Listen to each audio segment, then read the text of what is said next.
So Gabriella says, did I hear you, Karen, in one of your programs say that a generator feels like the projector energy is not satisfying for them, so not a good fit?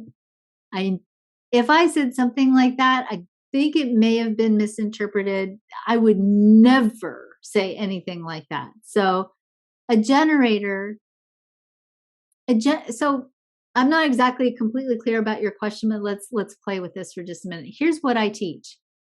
Number one, I don't teach human design dating. I don't teach how to date people by design. In fact, it's a big joke. Jamie and I have a running joke about that at this point. I don't teach you how to hire people by design. I don't teach you to look at people's charts before you start dating them. I don't teach you to choose people based on their design.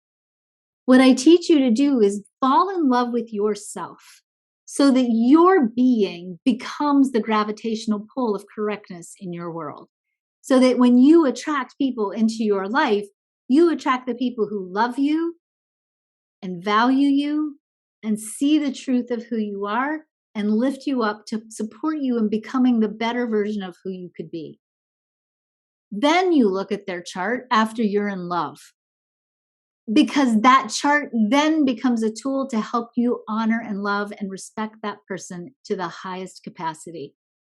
And the chart becomes a tool that we use to best honor, respect, and love each other. It's not a sorting hat. It's not a thing that you use to pick someone. That's gross. So I don't know how that got interpreted, but I would never say that.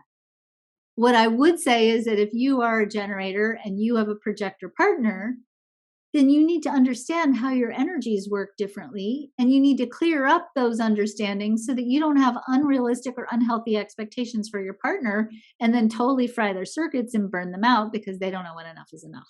So I hope that helps.